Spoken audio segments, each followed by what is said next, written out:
بسم الله. الحمد لله رب العالمين، وصلى اللهم على النبي محمد وعلى آله وصحبه وسلم تسليما كثيرا. اللهم وفقنا لما تحبه وترضاه، وبعد، فالسلام الله عليكم ورحمته وبركاته.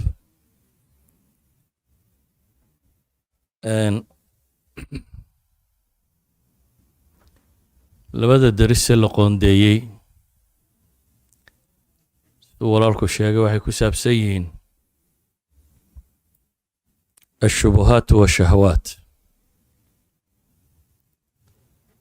madmadowga dadka diinta laga geliyo iyo dariiqa xaqa ah,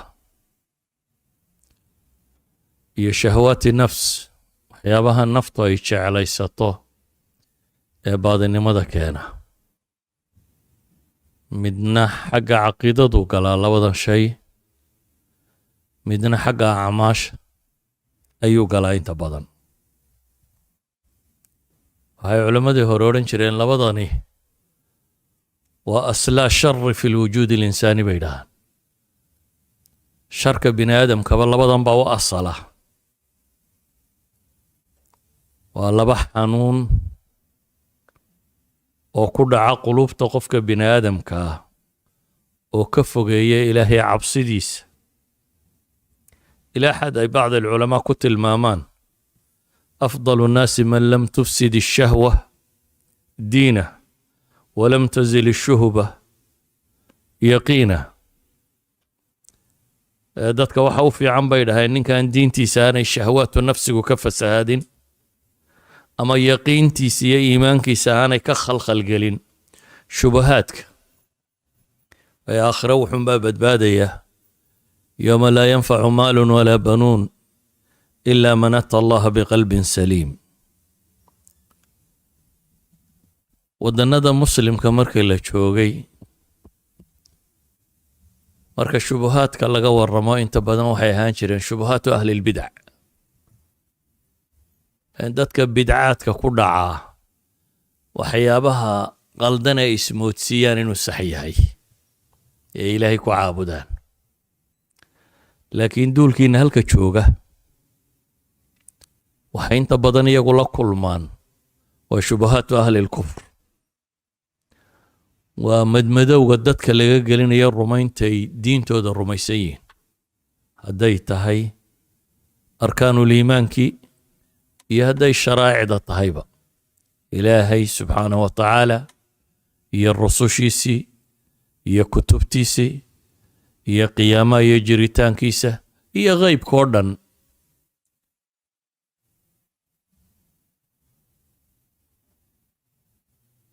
shubhadu marka fi luga waa aliltibaas waalikhtilaat,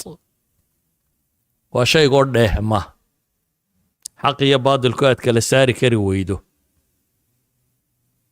oo qofka maxaa xaq iyo maxaa baatila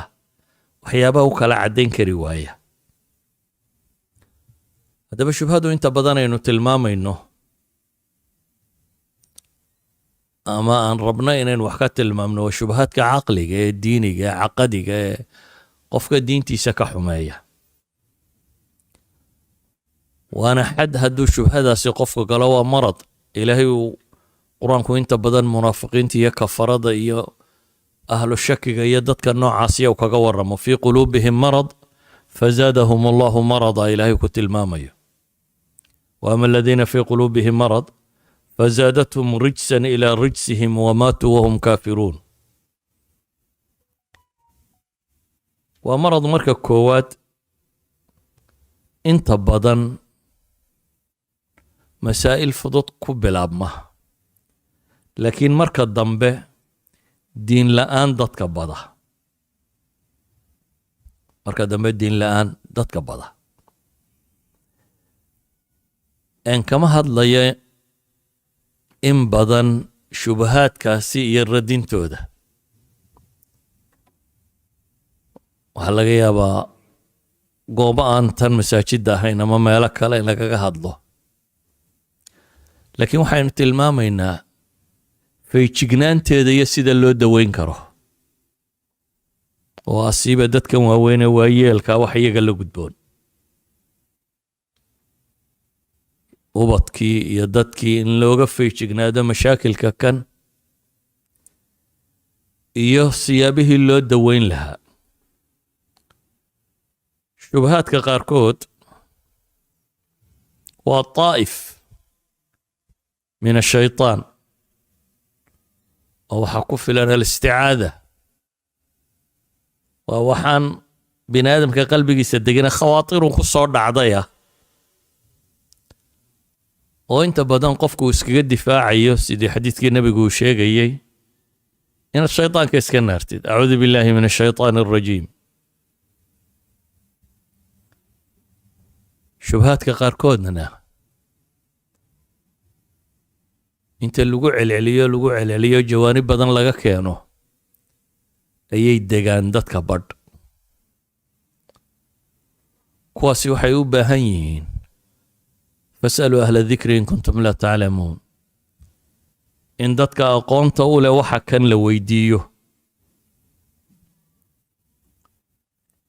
ilaahina subxaanahu wa tacaala kitaabka qur'aanka ah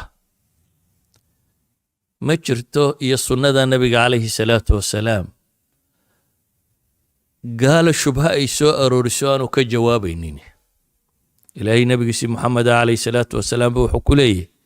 walaa ya'tuunaka bimathalin ilaa ji'naaka bilxaqi wa axsana tafsiira wax kastoo ay kuula yimaadaan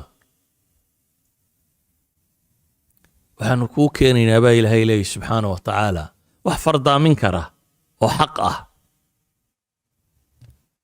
kitaabkaasi ilaahay wuxuu ku tilmaamay wanazalnaa calayka alkitaaba tibyaana likulli shay wahudan waraxmatan wabushra lilmuslimiin kitaab baanu kuu soo dejinnay wax walba kuu caddaynaya baa ilaahay yidhi subxaanahu wa tacaala wax walba caddaynaya oo hanuun iyo naxariis ay ugu sugan tahay dadka rumeeya dhibteennu se waxay u badan tahay kitaabkaynu ghaafil kannay oo wixii wax daweynayay ayaynu moogannahay waxaa laga yaabaa dadka intiisa badani inaanay akhriyi karinba inta akhriyi kartaana inteeda badani inaanay fahmi karin inta wax ka fahmi kartaana in badanoo ka midi waxay u baahnaayeen inaanay kala soo bixi karin ka istinbaati karin ayo inaad darajadaa gaadha waa masale dambe laakiin waxay leenahay xaqiiqa ahaan wixii loo baahnaa isagay ku jiraan rusushana hadduu kay la hadlayaan mulxid yaana ilaahay jiritaankiisa rumaysnayn iyo hadduu yahay ku ilaahyo badan rumaysan iyo hadduu yahay ku aakhiro inkiraya iyo hadduu yahay ku rususha inkiraya qur-aankan baa la yidhi nebiga kula hadal calayhi salaatu wasalaam lama odhanin meel kale daliil uga baadi doon waayo rususha daliilo kale waxyigaasaa la soo siiyey taa macnaheedu waxa weeyaan dadkan dhammaantood bikulli fi'atihim isku dar hadday malaaxida yihiin hadday ilaahyo badan caabudayaan hadday aakhiro dafirsan yihiin hadday rususha dafirsan yihiin hadday malaa'igta dafirsan yihiin intaba ilaahay wuxuu kula hadlayaa qur'aanka kan taa macnaheedu waxa weeyaan intaas oo mas'alo oo la tilmaamayo xujadii aad u baahnaydee dad lagu qancin kari lahaa waxay ku jirtaa qur'aanka kan waxay ku jirtaa qur'aankan laakiin dadka markaa diintoodana jahli kaga dhaco isla markaana fitankana ay mucrad u yihiin ay u banbaxaan meesha beledu taallana siduu u badbaadayaa su-aashu waa kaas yacni waxaa laga yaabaa sayfid shal ciddii ku jirtay waddankiisii iska joogtay dad isku wada diina oo caqiido qura wada rumaysan oo caynkani aqoon badan ba ayaanu lahayne bulshada uu iska dhex socdo inuu badbaadayo laakiin markaad adiga iyo ubadkaaguba u soo banbaxdeen meel kale wada diina bale diimaha dagaal ugula jiro bale waxay yidhaahdaan trendka ugu badan hadda ee la filayo sanawaadkan inuu kor u socdaa waa 3 qadiyadood bay yidhaahdaan waa atheism qadiyadda diin laawanimada iyo ilaahay ma jiradu kor bay uga socotaa galbeedka qadiyadda shuduudka iyo ragga ku kaaftoomaya waxa la mid ah iyo faafinteeda iyo dhigisteeda iyo qaanuun samaynteedu kor bay u socotaa qadiyadda mukhaadaraadka iyo taqniinkeedu in la qaanuuneeyo stabiskeedii baa bilaabay iyana kor bay u socotaa waxaan filayaa waqti aan sii fogeyn inay mukhadaraadku la noqon doonaan sida khamriga iyo sigaarka iyo kuwa dushun lagaga qori doono waa khatare naftaada ka ilaali iyo waa lagu dhintaa iyo waxaa inta dusha lagaga qoro in la odhan doono xorriyadda dadka iyo xuquuqdooday ka mid tahay oo ay dadku iibsan doonaan saddexdaasiba xog bay uga socdaan galbeedka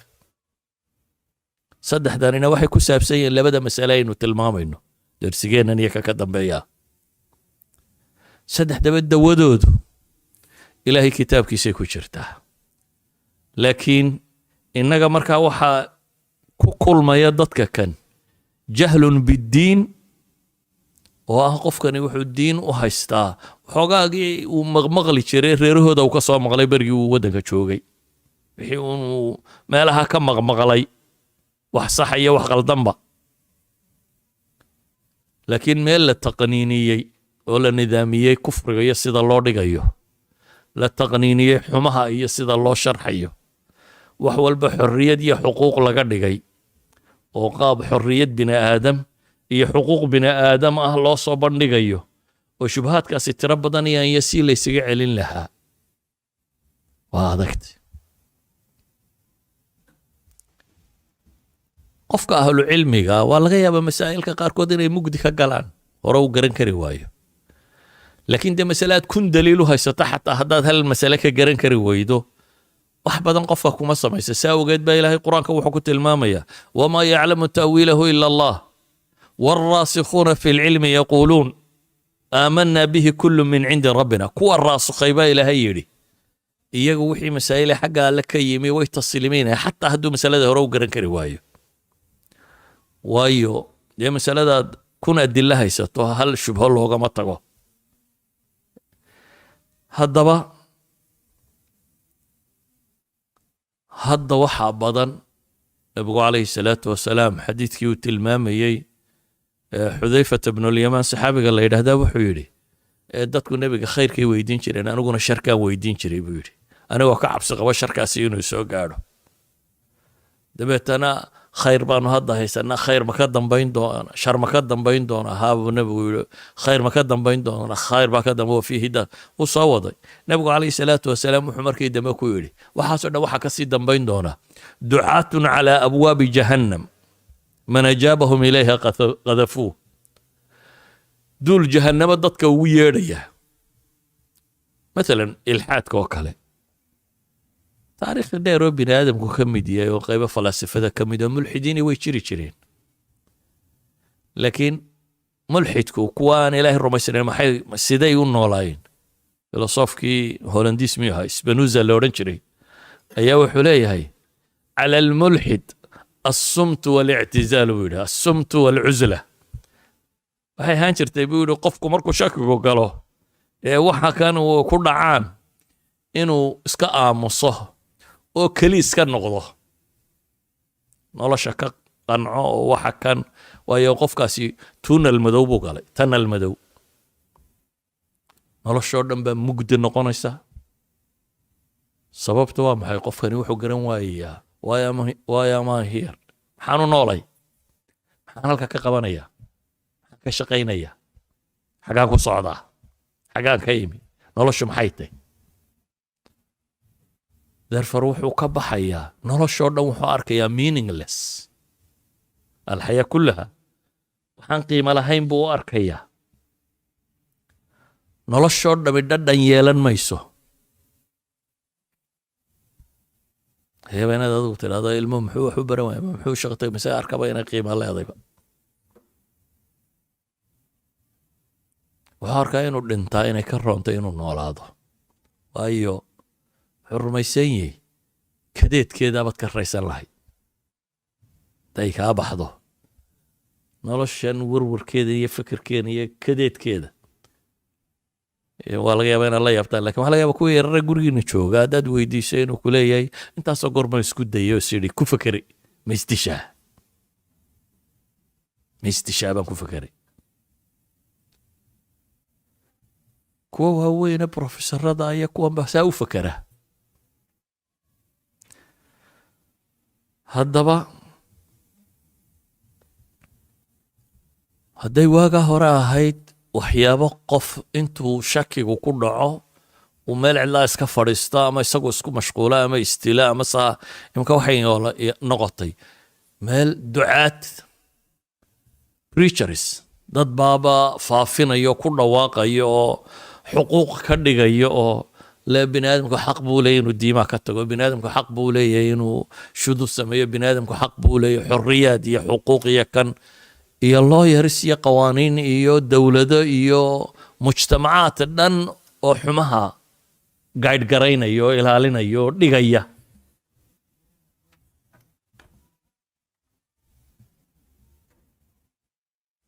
ugu horeyn ilaahay qur-aanka wuxuu inoogu tilmaamay horta inaynu ilaahay barino.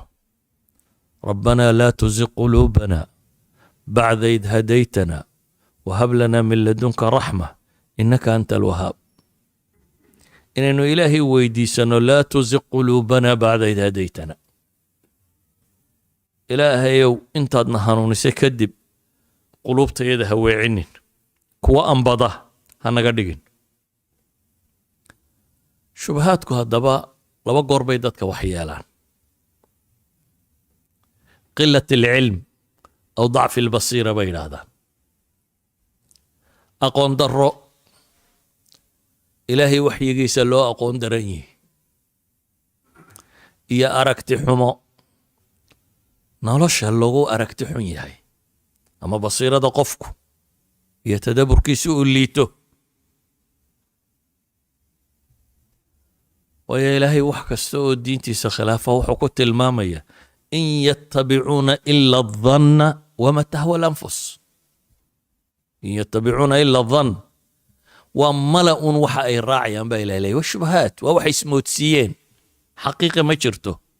iyo wama tahwa alanfus waxay naftu doontay. in nafta loo siiyo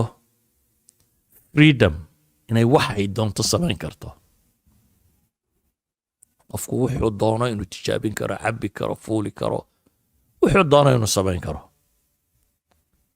ilaahay wuxuu ku tilmaamay markaa dadka waxyiga diidani waxa ay rabaan waa labadanun. waa dadka madowga ku sugan. ay professor weydii mulxida, what is the meaning of life day? noloshu maxay macno leedahay? waa maxay macnaha noloshu? maxaad u nooshay? waa no answer. cid ka jawaabi kartaa ma jirto. waayo allihii bini aadamkana abuuray baa ka jawaabi kara un waxa loo abuuray. gaadhigaa ninkii sameeyuunbaa kuu sheegi kara waxa loogu talagalay. shay kasta ciddii samaysuunbaa taqaanaa, laakiin shayga la sameeyey isagu ma yaqaano wuxuu u joogo.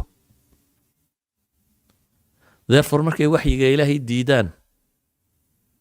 waxay ku soo noqdaan uun mas'ale ah lama garanayo, jawaab lama hayo. ma la rajaynayaa in jawaab la helo? maya, iyana ma jirto. waayo wuxuu hadduu maadadan hor taalle laabka la geliye la wadwado hadduu dhaafo waxaa ka dambeeya jawaab ma leh. cidda ka jawaabi kartaan waa alle subxaanahu wa tacaala. sida ogeed baa ilaahay wuxuu tilmaamayaa walaa tattabici alhawa fayudilaka can sabiili illah ina aladiina yadiluuna can sabiili illahi lahum cadaabun shadiid bima nasuu yowma alxisaab. waxay ugu sii daran tahay lumista caynkaasi iyo marka haddana inta la qurxiyo magac kale la saaro. bini aadamku bay yidhaahdaan abuurkiisa waxaa ka mida bini aadamka oo ilaahay subxaanah wa tacaala uu ku abuuray ayan kaan ha ahaadee xumaha inay naftu diiddo. ilaa xad uu nebigu leeyahy alithmu maa xaaka fi nafs, inay naftu diiddo. sidaa ogeed bini aadamku isagoo raba inuu xuma sameeyo ma yidhaahdo xumaan samaynayaaye jas magac kaluu u bixiyaa si uu isu qanciyo. maalan dowladahani markay dowlad yaroo miskiinadan waxba haysan lagu duulayo ma yidhahdaan tan dowladda yar baanu afka soo jebinaynaa ama lama yidhaahdo shidaalkeedaan rabnaa inaanu soo qaadano ama inaanu soo boobno waxa la yidhaahdaa shacabka xorriyadda la siinaya iyo dictator baa magac kalaa loo bixiyaa wuxuu isku qancin karo qofkiiyo waa aqbali karaa lagu tilmaamaa xumaha marka la tilmaamayo la odhan maayo waa xumo waa xorriyad iyo waa xuquuq iyo erayo kaloo bini aadamku uu jecel iyo agtiisa qiimo ka samaynaya ayaa dheeha kalaa la saaraa si awgeed baa ilaahay wuxuu leeyahy afaman zuyina lahu suu'u camalihi afaman zuyina lahu suu'u camalihi fara'ahu xasana faina allaha yudilu man yashaa wayahdi man yashaa ilahay wuxuu tilmaamaya ma mid loo qurxiyey camalkiisii xumaa oo u arkay inuu wax fiican yahay camalkiisii xumaaba loo qurxiyey markaasuu mooday wax fiican inuu yahay kaa iyo dee ninka xaqa arkaya may siman yihin ilaahay baa faina allaha yudilu man yashaa wayahdi man yashaa idan ayuha alaxiba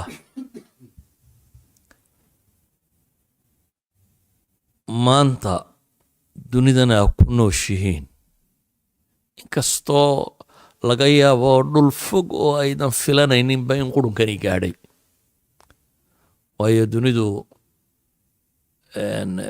badkan mubaashirka iyo tv-gan iyo netkan iyo waxaan isku xidhan dunidii waxay ka dhigtay maxay meel isu furan waxay idhahdaan taariikhdii hore bini aadamku cadowgiisa dagaalkaasuu isaga ilaaliyo qalcad buu samaysan jiray bay yidhahdaan qalcada iyo suur dabeetana inta gudooda la galo dee ninkan faraska watiyo seefka watiyo leebka watiyo wax wata aanu ku soo gaadhaynin xadaaraddu waxay gaadhay bay yidhaahdeen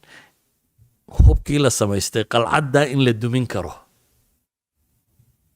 ama madfaca noqoto ama dayuuraddan iyo waxna noqoto marka ma jiro nin meel isku qarin karaa oo oodan karaa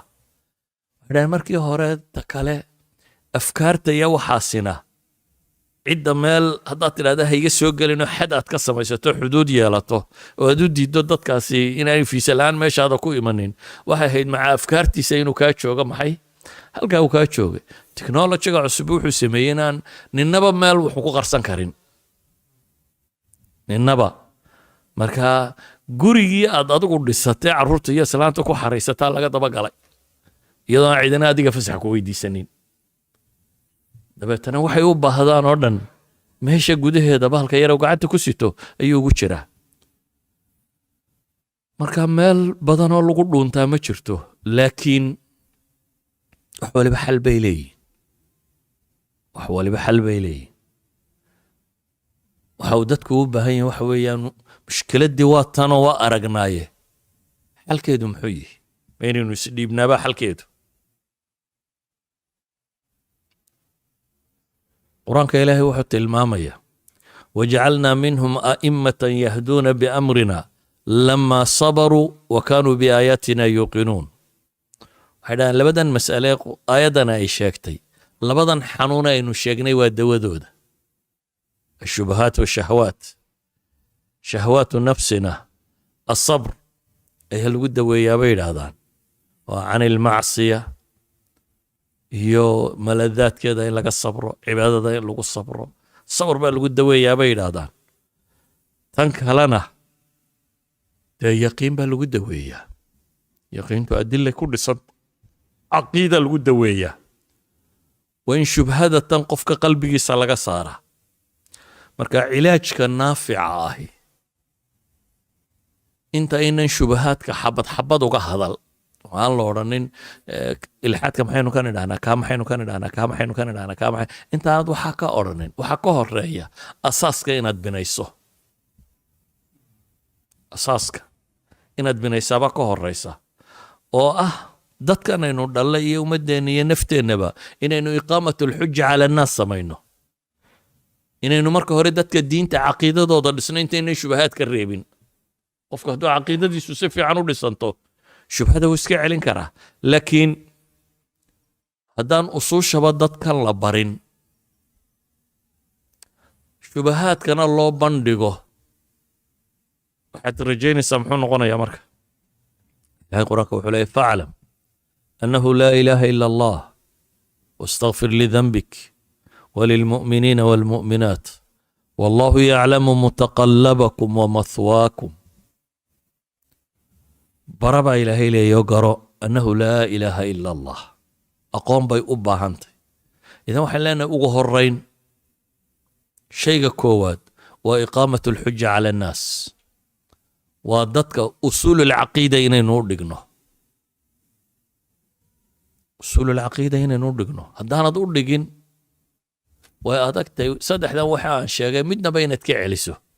والله يا بس صدح ذا بين هذا تقول نعبتي إنه الماء ملحد نقضين أطربين إنه شوات كبيرين أطربين إنه دروغستي إنه عن نقضين أطربين لكن كاسي واحد شيء يسي واحد سمين سامة المامية واحد سمين سي كواد علاجه هي وحوية هي إن عقيدة الصحة إنه مركه هولدت كبر عقيدة صحة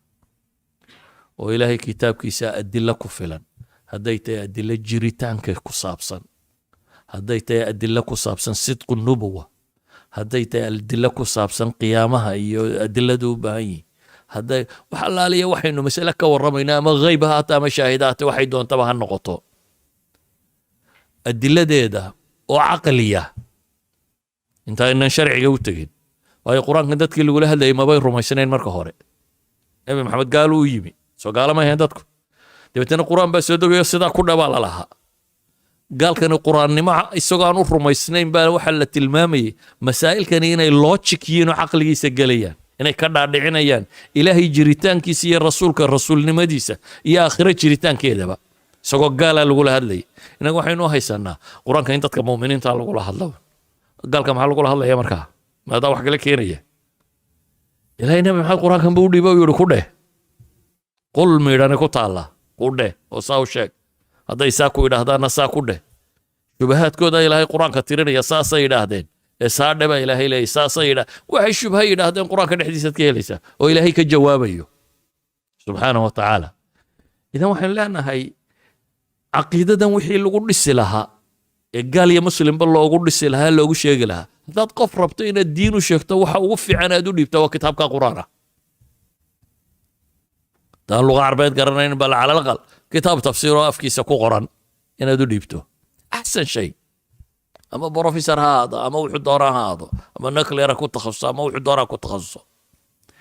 ilaahay qofkana abuuray kan buu soo dajiyay ee laguma oran adigu aqligaaga wax uga daydayo adigu wax ku dhehdhe cidina kuma oranin laakiin waxaynu u baahanahay inaynu kitaabkan fahamno marka maadaama isaga loogu talagalay gaal iyo muslimba in lagula hadlo wax loogu sheego wixii aadam dhalay in lagula hadlo iyo wixii jimba ka tirsanaa kitaabkan waxaynu u baahanahay asalka ah inaynu dadka u dhigno isagaynu ka helaynaa mas'alo kastoo layna weydiiyey jawaabteeda laakiin waxay ku xidhantay madaa fahmina inta aynu ka garanaynay ku xidhantay jawaabtaas aynu kala soo baxayna aqoonteenu intay gaadhsiisantay aynu kitaabka u leenahay kaasi waa qodob koowaad aan tilmaamayo diinta inaynu dadka barro waa xujadii nebi maxamed loo soo dhiibay ee ku oogno xataa kaan rumaynaynin inaynu xujada ku oogno waayo qur-aanku wuxuu nebigu calayhi salaatu wasalaam wuxuu sheegay aakhira ambiya inay imanaysaa cidiba la socon ama midi la socdo ama laba la socdaan maxaynu odhanaynaa ambiyadaasi may guulaysanin miya maya ambiyadu shaqadii loo diray way qabteen oo waa maxay shaqada loo diray shaqada loo diray waa dhowr miduun inay noqoto inay xujada markay dadka u sheegaan inay dadku rumeeyaan kuwa waxa la yidhi taskiyatu nafsi iyo tacliim buu sameeya inay tababaraan oo naftooda tahiraan oo waxyiga baraan oo diinta baraan oo kuwa kalena waa iqaamatu alxujati calayhim aakhira inaanay cudurdaar helin waayo nebiga kan shaqadii loo soo diray hadday raaci waayaan xujadu ku oogay aakhirana cudurdaar ilaahay kama helayaan subxaanahu wa tacaala wuxuu nebigu qur-aanka ilaahay wuxuu ku tilmaamaya cidna inaanu cadaabin wamaa kunaa mucadibiin xataa nabcatha rasuula ma cadaabna cidna inaan rasuul soo dirnay rasuulkan haddaanay rumaynayn maxaa fircoon ilaahay wuu ogaa inaanu rumaynaynin maxaa loogu soo diray muse inuu xujada ku oogo fircoon aakhira inaanu odhanin waxba aniga ima soo gaadhin iyo waxba garan maayo inaanay odhan. idan xujada inaynu oognaa oo dadka diinta barnaa labada mid un bay noqon, ama way islaamiyo diintay qaadan, ama aakhiray cudurdaar waayo ilaahay subxaana wa tacaala agtiisa aanay cudurdaar ka helaynin. kuwaynu dhallayna waa la mid, iyo kuwaynu la dhaqanna iyo kuwaynu wada noo dhamme, inaynu xujadaa ku oogno dadka diinta wada barro. haddii kale innagaa dee dambaabayna. nimankii reer banu israa'iil ee magaalada deganaa ee laga mamnuucay sabtada inay ugaadhsadaan, markii lagu yidhi war maxaa wax ugu sheegaysaan, maxay yidhaahdeen? macdiratan ilaa rabbikum walacallahum yattaquun. ilaahay inaanu cudurdaar ka helo, xujadii inaanu ku ogno, inaanu caddayno, iyo haddii dee qalbigooda diini gelayso inay ilaahay ka cabsadaan subxaana wa tacaala. idan waxaan leenahay asalku waa inaynu dadka diintan iyo qur'aanka kan u sharaxnaa, u sheegnaa, gaadhsiinaa, ku gaala iyo ku muslima iyo ku kastaba. waa inaynu isaga ku tasallux, waa inaynu isaga hub ka dhigannaa oo uu noqdaa wuxuu uu sheegayaa wixii aynu saxa ku garan lahayn. inta xanuunku ku dhacday saynu u gallaa. kow, waxaan leenahay dhallinyaradan wareertay ee afkaarta qaldane tirada badan le laga dhaadhiciyey, waxay u baahan yihiin cid la niqaashtanta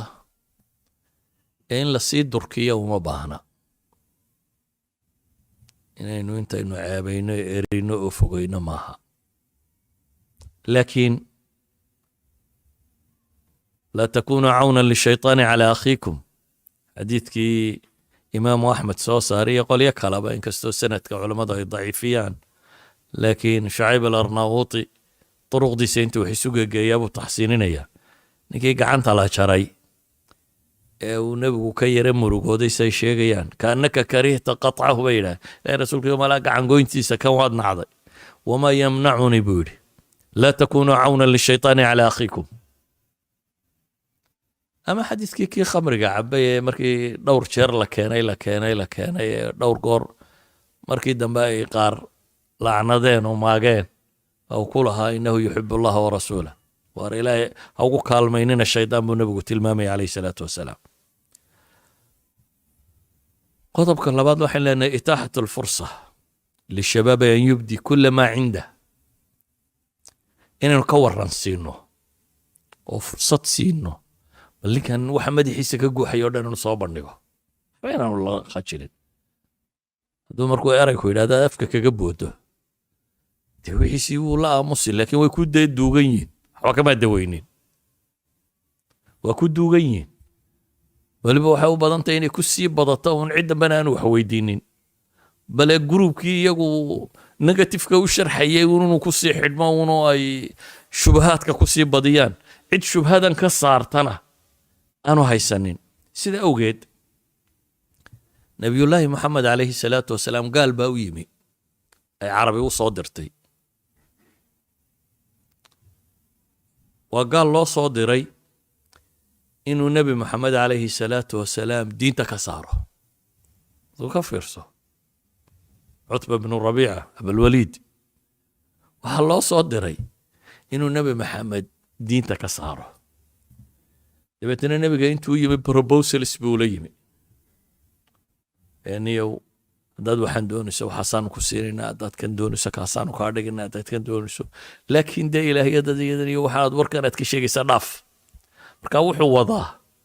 in compromise diinta laga galo, laga heshiiyo, oo isaga iyo nimankii quraysheed negotiation ay wada galaan, oo nebigana la siiyo wixii uu baahan karo. haddaad boqor doonayso boqor baa laga dhigayaa,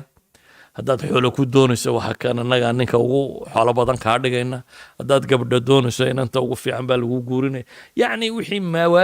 maadiya aad rabto ee nolosha ku saabsan, you will get it.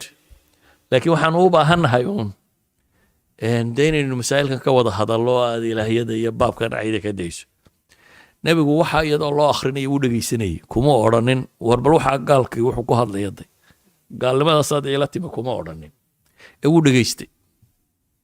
markuu dhegaystay uu ninkani warkiisii gaalnimada ha dhammaystay, nebigu uma jawaabin markiiba, wuxuu ku yidhi afaraqta yaa abalwaliid, warkii ma dhammaysatay weli mise waxbaa kugu hadhay buu leeyahy. yani isagu weli rabaa inuu jaan siiyo, أفرغت يا بل warkii ma kaa soo wareegay buu leeyahay hadalkii ma ka baxday ma dhamaysatay markaasuu yidhi haa markaasuu nebigu aayad qur'aan ku akhriyay suurad suwarka makiga qaybteeda hore ka mid ah ayuu nebigu calayhi salaatu wasalaam ku akhriyay suuraddii markii uu dhegaystay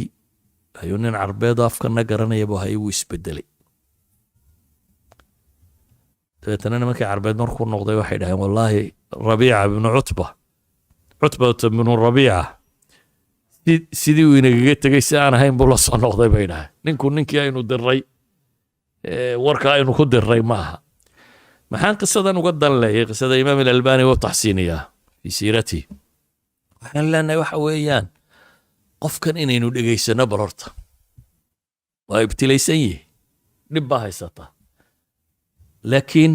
mashkilaadkiisa kan iyo waxaan madaxiisa ka guuxay iyo waxaan uu ismoodsiiyey ama waxaan loo akhriyay inaynu ka dhegaysano waa mid labaada inaynu ogaanana xiwaarku dee qur-aanka ilahay wuxuu inoogu sheegay ambiya xataa ilaahay wax weydiisanaysa waid qaala ibraahiimu muxuu nebi ibraahim yidhi rabbi arinii kayfa tuxyi lmowta ilaah waxaad i tustaa dadkan dhinta bal sidaad u soo noolaynayso ama nebi muuse inuu yidhahdo ilaah waxaan rabaa inaan ku arko idan su-aashu waxay doonta ha ahaato waxaynu u baahannahay dadkan inaynu dhegaysanno oo qur-aanka ilaahay wuxuu inooga warramayaa gaalo badan oo xiwaar lala sameeyey qaar wax diidanaa baa ilaahay wuxuu yihi qul waxaad ku tidhaahdaa ara'aytum maa tadcuuna min duuni illaahi arunii maada khalaquu min alard am lahum shirkun fi الsamaawaat iituunii bikitaabin min qabli hada aw athaaratin min cilm in kuntum saadiqiin ilahay wuxuu leeyahy waxaad ku tidhaahdaa war bal waxaan aad baryaysaan ee cibaadada ula imanaysaan itusiya dhulkan waxay ka abuureen maada khalaquu min alard am lahum shirkun fi الsamaawaat kownkan dhana sidan u dhisan ma qayb bay leeyihin ma shuraakay ilaahay ku leeyihin iituunii bikitaabin min qablu hada kitaab hore waxaan ka warramayo sidan ku doodaysaan sheegaya hadduu jiro keena aw athaaratin min cilmi ama raad aqoomeed oo waxaa sheegaya hadduu jiro keena yani islaamku cilmi ma diidana laakiin ilxaadku cilmi maaha waa shubahaad la isu geegeeyey saasi awgeed baa ilaahay wuxuu tilmaamayaa xiwaar in lala galo kuwa waxa kana aaminsan ilmahaaga ama ka kugu dhow ama kan xanuunadani ku dhaceen markaad ka dhegaysato wuxuu u baahan yahay inaad maagina haddaad adigu aqoontaa leedayna inaad u jawaabto haddaanad aqoontaa lahaynna inaad u baadi doonto tabiib kaloo daweeya ilmaaga xanuun caadi markuu ku dhaco de haddaad anigu dhakhtar ahayn oo daweyn karan in dhakhtarba la raadisaa soo maaha yaa dhakhtarkee fiican baad tidhaahdaa iyo takhasus wadneed yaale iyo waad waraysi tagtaa adigoo raba ilmaha inaad jiradan ka daweyso fakadalik tanna waa jiro kale uun jiro kaloo ku dhacday adigoon waxba war waxay ahayd inaad u raadiso tabiib kaloo daweeya tabiib alquluub dadka ah ee shubahaadka qalbiga bini aadamka ah gala daweeya inaad u raadiso weliba waxaa fiican xiwaarkaasi inuu kitmaan ku dhaco waxay jecel yihiin inta badan inaan la ogaanin inay waxay rumaysan yihiin waayo cultural pressure baa jira oo inanka caadade reerkoodii caddaabaa walba waxaa rumaysnaa markaa waxa kan iska qiranaya waxba uma arko inaga waxaa jira cultural pressureku wax jira oo nabigu calayhi salaatu wasalaam nin baa u yimi wuxuu yidhi jaarkaygii baan khaatiga taaganay jaar aad u xun buu lahaa nebigu wuxuu ku yidhi alaabtaada intaad qaadato alaabtaadii guriga intaad ka saarto waddada dhig ninkii sidii nebigu yeelay buu sidii nebigu amray buu aqbalay alaabtiisii intuu soo qaatay ayuu waddada dhigtay dadkii baa soo mara war maxaa kugu dhacay baa la yidhaahdaa jaarkaygaa dhib batay oo dee gurigaygii baan uga imi inkaar alle kugu ridbay dadkii oo dhan bay yidhahaan waa maagaan muxuu ahaa ninkan saanu dadka u galay ninkii jaarkahabaa markii dambe u tago wuxuu yidhi waryaha dib kuu dhibi maaye soo haraysa alaabtaada wax dambe kuga yacni ninkan brasharkii mujtamacaa bedelay mujtamaca cadaadiskiisii ayaa bedelay saa daraaddeed ilmahani cultural pressureka haysta buu wuxuu ka cabsi qabaa inuu sheegan kari waayo waxaan laakiin wuu rumaysan yahay wuu qarsanaya wuu rumaysan yahay oo wuu qarsanaya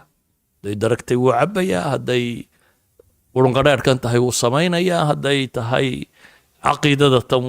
laakiin wuu qarsanayaa walidaalika waxaa habboon bay yidhaahdaan ragga masaa'ilka khubarada ku ahay in xataa haddaad u geyso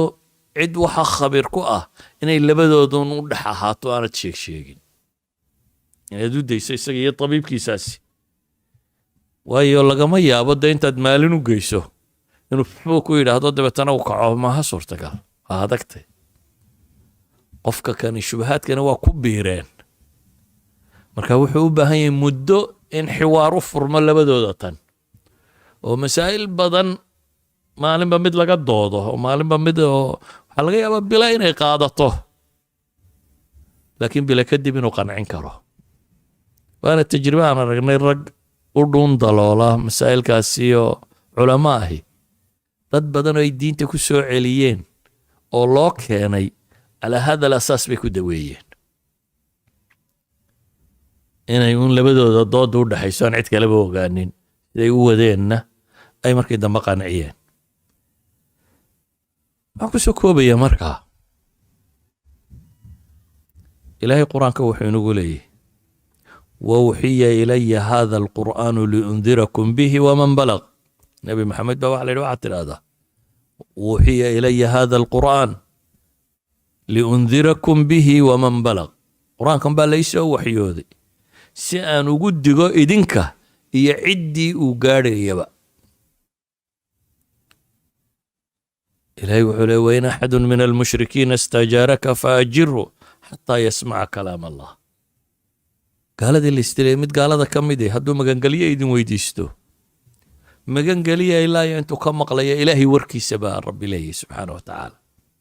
uma abliquu ma'manah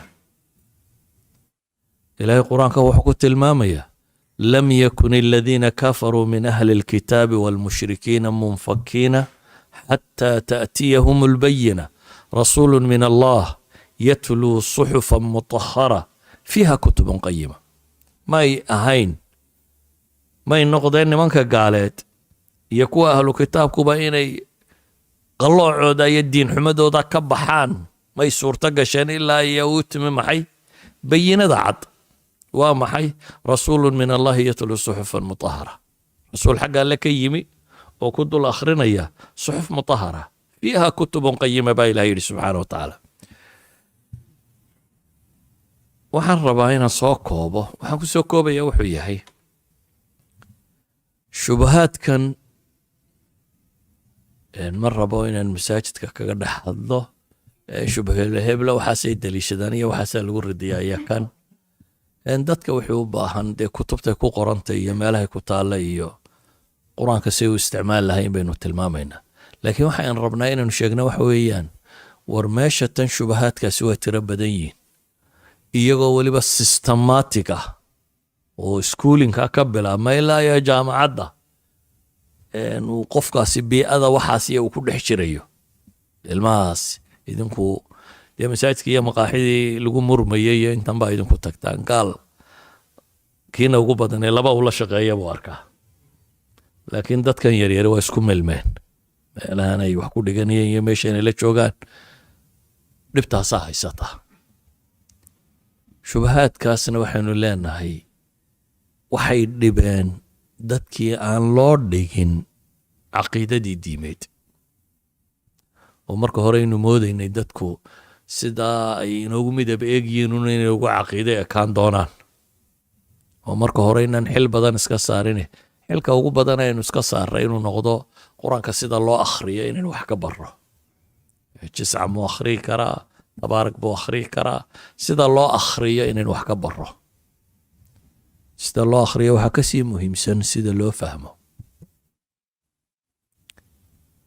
marka waxaan ku soo koobayaa darskeenna kan dhibtaasi waa jirtaa ubadkiina way haysataa waa mid ku fidmoobay iyo mid qarka u saaran inta badbaadisa bersantkeedu waa bersant yar. taariikhda bini aadamkee soo jireenkana waxay tilmaamaysaa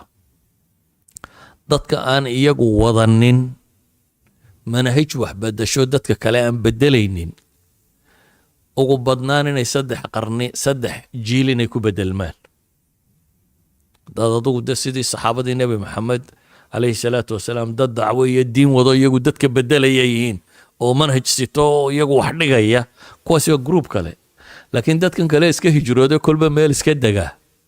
3 jiil unbay sii noolaadaan. jiilka 3aad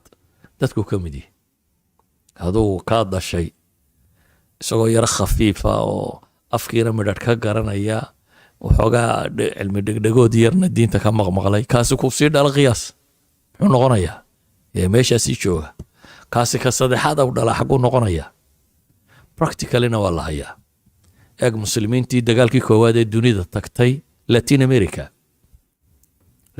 waxaa ka tegey muslimiin aad u tiro badan oo weliba shaam ka tegay dhulkan la yidhaahdo. atrak baa looga yaqaanaa xaggaa markay tageen, waayo baasaboorkii cuthmaaniyiinta ay siteen oo inay turkiyiin baa loo haystaa, laakiin waa carab. marka laga eego xagga dhaqaalaha iyo waxaa iyo madaxnimada iyo waa madax, waa kuwii wadanadan latin america raggii xukumayey, carlos mancim iyo hebel yani raggii xukumayey. marka xagga lacagta laga eegana waa tujaarta ugu waaweyn, laakiin xagga diinta marka laga eego way tirtirmeen. xataa masaajidu california imika masaajidadan ku yaala qaar ka mid a masaajidii waagaa hore muslimiinta hore tagtay ay dhisteen, qaar ba hadda barking ah. masaajid 7 dabaqaa jiro hadda barking ah. waa barking gawadhida lagu xareeyo. xagga sarena calaamadihii muslimka ee kursiya waxbaa ku qoran. barkinga markaad halkaa kaga soo socoto waxaa suran calaamadaa suran islaamiyo tilmaamaya. kuway sii dhaleen unba iibsaday masaajidkiina, ila iyagu masaajid ba ma rumaysanayn. daarun awowyadoodii hore ka tegeen bay hayde. waxaan uga dan leeyahay haddii la waayo waxaan cid iska xil saarta oo wax bedasha oo wax dhigta oo dadkana ilaalisa, haddii la waayo 3 gruubaan imika idiin sheegaya unbay ka mid noqon doonaan. 3 gruube trendka ah aan leenahay waa trendiska socda ayay ka mid noqon doonaan. in ilaahay dafirta, in qoomamka aan la garanayn ku biirta, in daraga iyo waxaa ka shaqaysa noocaas unbay wakaan doonaan. waxa quray ku badbaadi karaan dadkaynu u nimin aynu ku badbaadin karnaa waa inaynu diintan sheegno, inana isu sheegno, kuwan aynu u nimina aynu u sheegno oo ilaahay kitaabkiisa dadka ugu yeedhno. wax kastoo xanuunoo jirana ilaahay qur-aanka wuxuu ku yidhi qul huwa liladiina aamanuu hudan wa shifaa wanunazilu min alqur'aani maa huwa shifaaun waraxma lilmu'miniin. qur-aankaasi wuxuu yahay dadka mu'miniinta hudan wa shifaa, shifaaun lima fi suduur, laabta waxa xanuun galo oo dhan midda weeyaan. qur-aan baanu soo dejinay baa ilaahay leeyahay caafimaad wax laga caafimaadana cuquusha iyo qulubta ugu fiican. haddaad labadaa ka waalato waxba nolosha kale ma tarto. dhadhan male nolosha kale. dad balaayiin haysata dhadhan male. noloshu waxay dhadhan leedahay markaad labadaa ka nooshahay.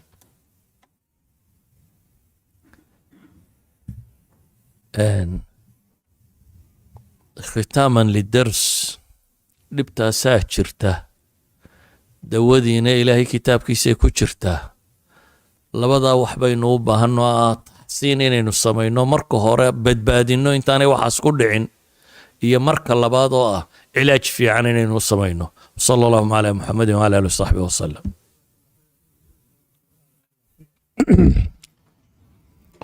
بسم الله الرحمن الرحيم. الحمد لله رب العالمين والصلاة والسلام على رسول الله وعلى آله وصحبه وسلم أجمعين. أما بعد أنت كدب وحان لنا مركو جوهر رئيس إلهي سبحانه وتعالى ميزانك حسنات كيس هيا الشيخ مصطفى محاضرة آديات كقيم كوهيد وحين هاي سنة إلا دور دقيقة لو 3 دقيقة إن شاء الله تعالى wax su'aalo mawduuca ku saabsan oo mawduuca sheekhu imika uu inoo tilmaamay cid haysa ma jirtaa insha allahu tacaala 2 daqiiqo ما شاء الله حقها دنبه حاج علي هندي ما شاء الله هاي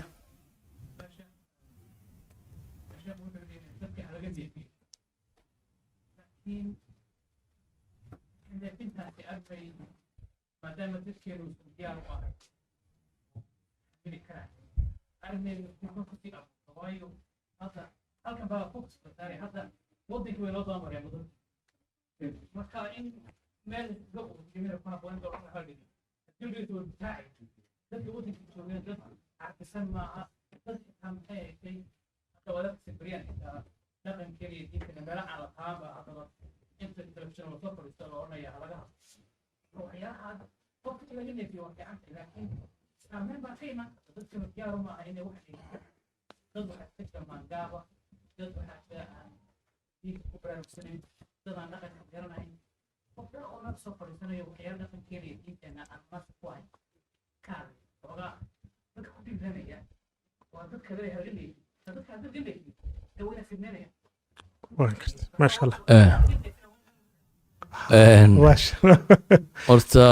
inaynu isfahmnaba fiican neefintan sheegaya waxaan ku idhi qofka inaad adigu xiwaar la gasho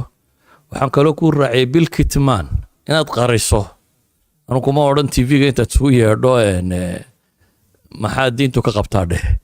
laakiin waxaan rabnaa waxa weeyaan ilmahaad adigu dhashay mushkiladu ku dhacday saad ula dhaqmi lahayd baynu ka warramayna kama warramayno waxaanu idhi isaga iyo qofka uu xiwaarku ka dhaxaynayana ha u qarsoonaataa ku idhi kuma odhan dadka kale ha ogaadaan ama ha la faafiyo mawduucan inaan halkan kaga hadlo waan diiday waayo uma arko dadkani dad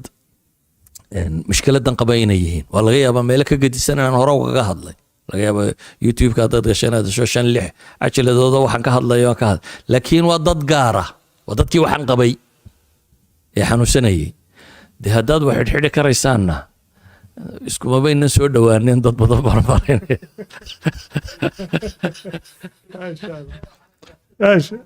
حياك الله حاج أذير سدو حاج عبد الله